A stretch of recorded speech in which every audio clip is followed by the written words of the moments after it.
What's happening, everybody? Greg Ehrenberg here from Stokastic.com, and I'm about to be breaking down week 5 of the NFL season, looking at the main slate over on DraftKings. I also have a video using our contest generator and our Sims tool for FanDuel. You could also find on the YouTube channel if you're looking for that. So options available for both sites, but also as you guys come in, do me a favor, like the video, subscribe to the YouTube channel, and if you want to sign up for our football package, everything is included now. We've got our Sims package. We've got our contest generators. You can build your lineups right on our site. And then, of course, all the other stuff like player projections, ownership projections, all included under one package. Sign up using the link below to get access to everything that we have on the site. And right now, looking at the top lineups that I have built for this weekend. So built lineups in the contest generator. They played against each other 40,000 times in the simulation tool. And now we're looking at some of the results of those lineups, starting with number one overall highest projected lineup. And something that we do have to note here is that at the time that I'm recording, Amon-Ra St. Brown is questionable to play.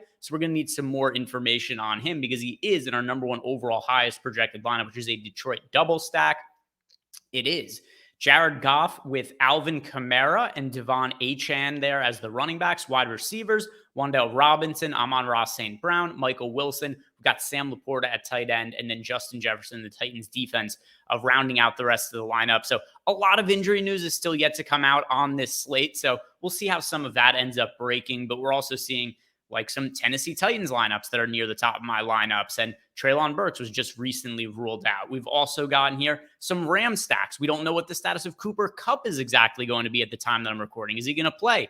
Is he going to sit? If he plays, what is his snap count going to look like? Is he going to be limited? So definitely still some things that need to happen for us to really finalize our lineups. And of course, watch all the other content we have on the YouTube channel as we approach lock to get all of that information. But let's go ahead and look at some of the exposures that I'm getting to. And we'll start by, let's filter by the quarterbacks. And we'll see what quarterbacks I'm getting the most exposure to. And yeah, a lot of this is stuff that I don't think anybody is going to feel too negatively about. Getting to Jalen Hurts, getting to Tua, getting to Patrick Mahomes. Where I think people might feel a little bit uncomfortable is with the Ryan Tannehill exposure, getting to 11% of him.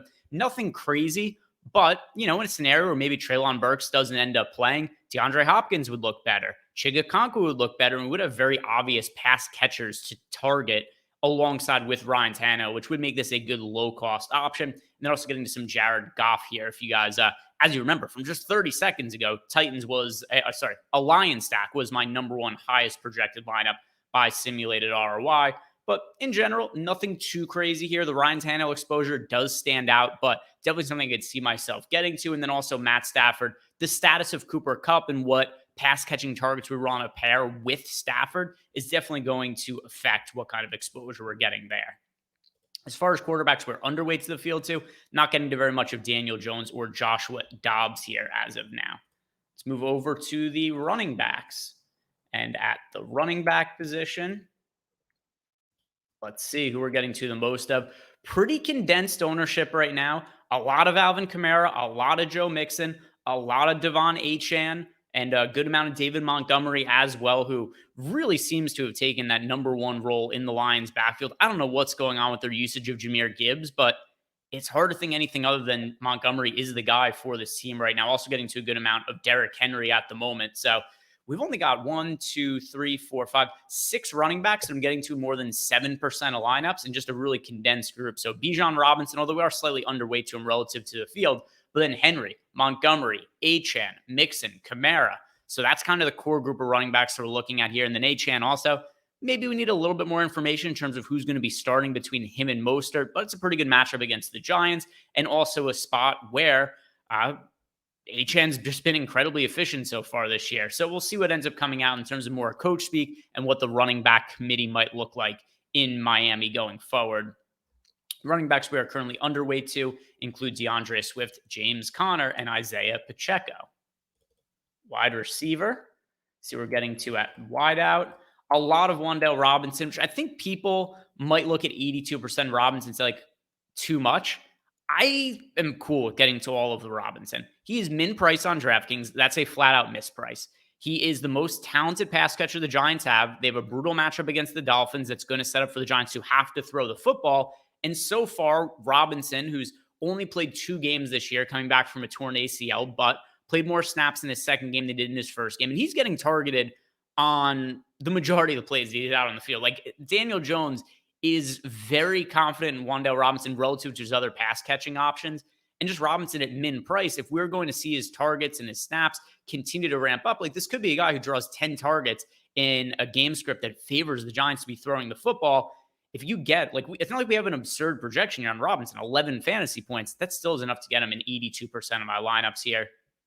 Pay up options, getting to Justin Jefferson and Garrett Wilson, getting to a good amount of Puka Nacua here. That is definitely subject to change as we get closer to Sunday, though, because in our current projections, we have Cooper Kupp in, but only playing very limited snaps, which is driving up the projections of guys like Nacua, like Tyler Higbee. If we find out that Kupp is going to start and play, maybe like a 50% of his normal snap share, that would definitely lower the projection and ultimately the exposure of guys like Nacua and then Higbee and all the other pass catchers from the Rams.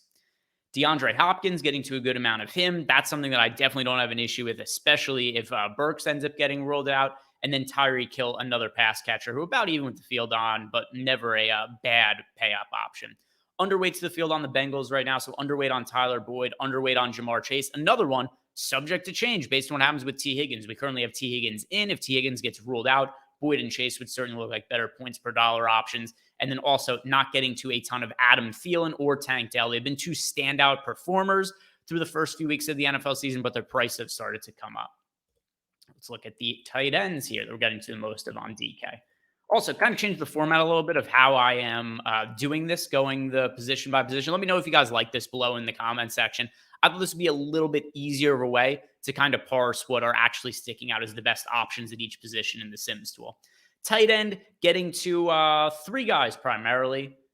Travis Kelce, Dallas Goedert, Chig Okonkwo. Also, we've got Sam Laporta coming in here. If Amon-Ra St. Brown gets ruled out, Laporta is going to be, in all likelihood, my most rostered tight end on the slate. But as it is right now, slightly overweight to Laporta. Also a little bit of Tyler Higbee, but also kind of in flux with the Cooper Kupp situation. But Kelce, he's Travis Kelce. I don't know how much more talk is needed about this. He's a fantastic pay-up tight end whenever you have the salary available. Chig Okonkwo, also similar to DeAndre Hopkins, certainly would benefit if Treylon Burks is ruled out.